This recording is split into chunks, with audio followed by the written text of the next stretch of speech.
c'est catastrophique.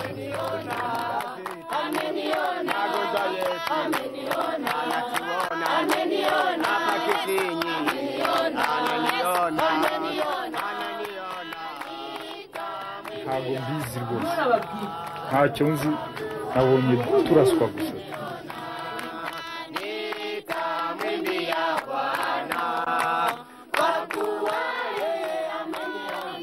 La Union catholique qui devait la protéger, vraiment, elle ne la protège pas.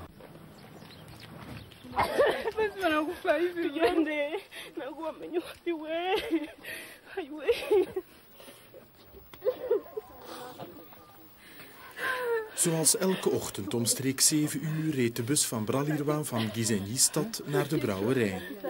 Met een 100-tal arbeiders en bedienden. De aanval was kort en moorddadig.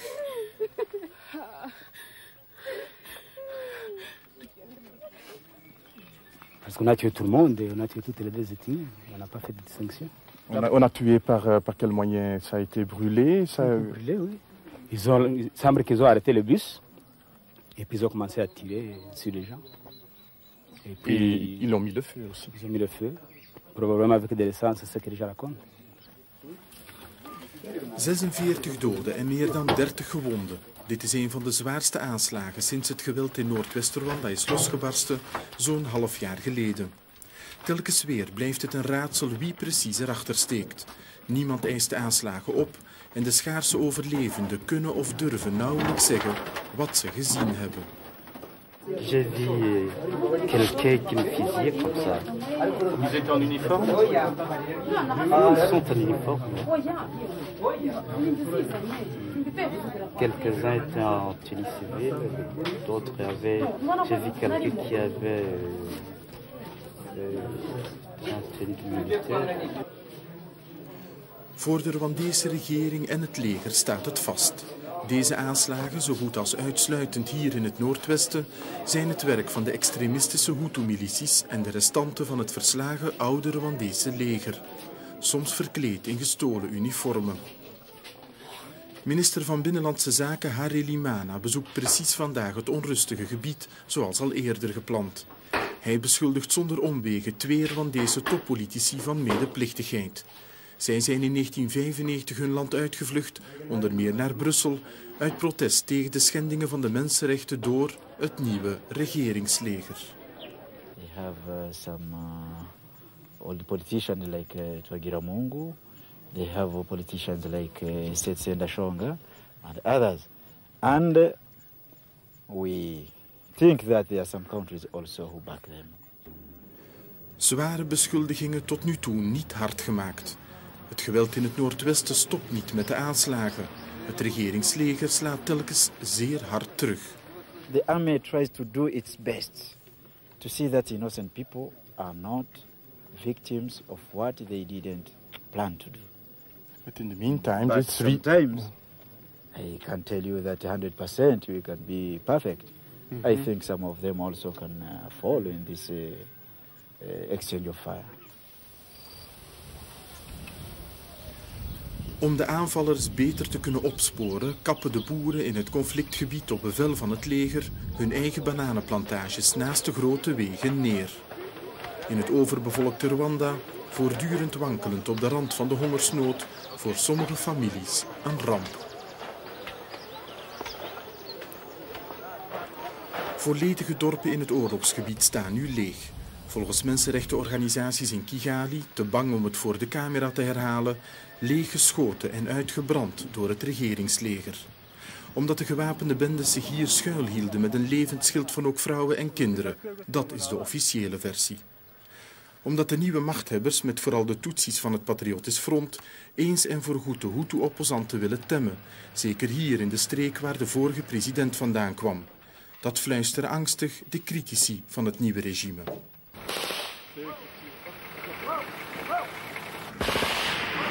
Dit lijkt nog het meest op een demonstratie van onze militaire escorte om te bewijzen dat de gewapende bendes echt bestaan en wel vlakbij. We zijn in de buurt van de grotten van Nyakimana, een ondergronds labyrint beneden in de vallei. Eind oktober is hier hard gevochten. We are fighting all the way up there. Then they fled, we followed them. They reached here and banned these 2 vehicles, then proceeded, we followed them. Zo'n 400 gewapende rebellen zijn sindsdien in de grotten verdwenen. Een militaire overwinning, juicht het regeringsleger, en trots nemen de militairen ons mee naar wat het hoofdkwartier zou zijn van de opstandelingen in deze streek.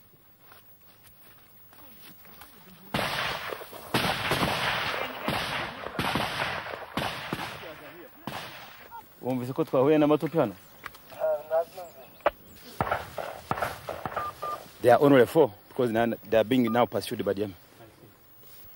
De overmacht van het regeringsleger blijft er wel bijzonder kalm bij.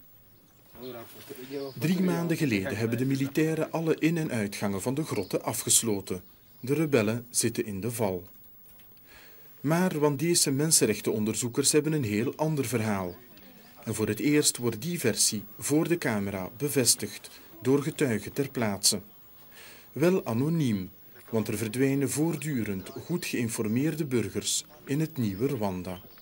Si nous témoignons ces choses, c'est très dangereux. On peut même tuer. C'est pourquoi ces informations, ça serait bon vraiment de ne pas visualiser mon visage. Il y a eu une bataille terrible entre les assaillants et l'armée patriotique. Donc, il y avait des bruits, vraiment des choses terribles, de façon que toute la population soit figée dans la grotte. On a mis aux entrées et des sorties des positions.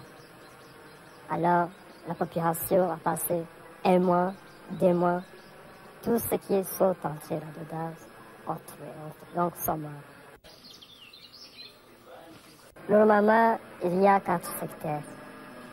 Donc, la population des 4 secteurs sont nombreuses.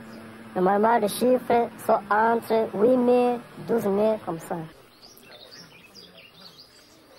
Depuis les événements, la population s'est réfugiée dans ces grottes. Après les attaques, ils sortaient. Donc, ils avaient l'habitude de s'enfuir là.